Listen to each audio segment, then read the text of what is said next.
नमस्कार दोस्तों, आज हम आपके लिए ललही छठ यानी हल छठ पे व्रत में पढ़ी जाने वाली या फिर सुनी जाने वाली व्रत कथा लेकर आए हैं। हल छठ या ललही छठ पुत्र की लंबी आयु की कामना के लिए रखा जाता है। ललही छठ को हल छठ इसलिए कहा जाता है क्योंकि इस दिन भगवान बलराम का जन्मदिन होता है। ललही छठ के दिन महिलाएं सुबह गौरी गणेश की पूजा के साथ कुश की भी पूजा करती हैं तथा अपने बेटे की, अपने पुत्र की सलामती के लिए भगवान से कामना करती हैं और व्रत का संकल्प लेती हैं। दोपहर के समय महिलाएं पूजा की थाली लेकर एक जगह एकत्र हो जाती हैं और इस व्रत की कथा को सुनती हैं। हर छठ महारानी और ग्वालिन वाली कथा सुनी जाती है।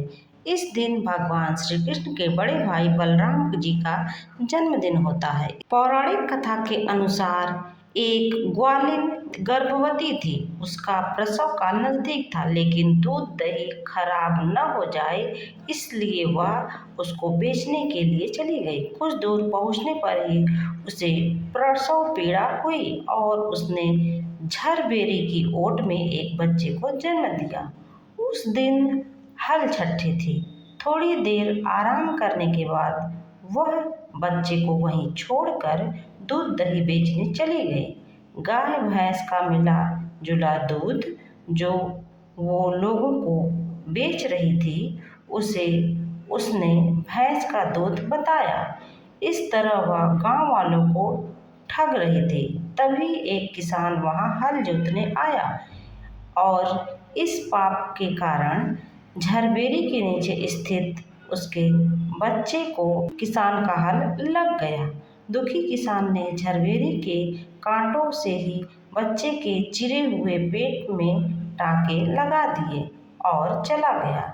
ग्वालिन जब लौटी तो उसने बच्चे की ऐसी दशा देखकर बहुत रोई।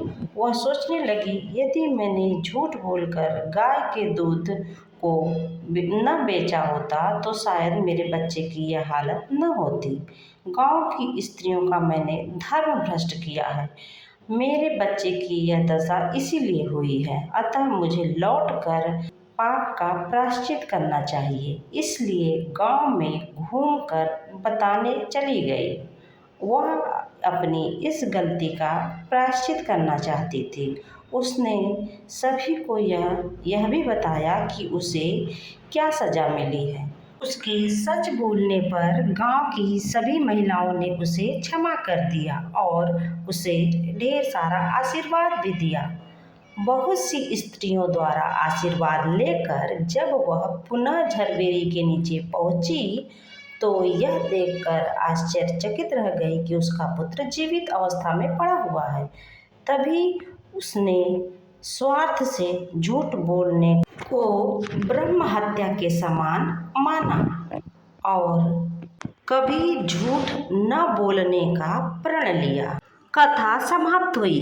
आज ललही छठ की पूजा के दौरान इस व्रत कथा को अवश्य सुने और यदि अभी तक आपने मेरे चैनल को सब्सक्राइब नहीं किया है तो कर लें और वीडियो को ज़्यादा से ज़्यादा शेयर करें ताकि और लोग भी इस व्रत कथा का लाभ उठा सकें। धन्यवाद।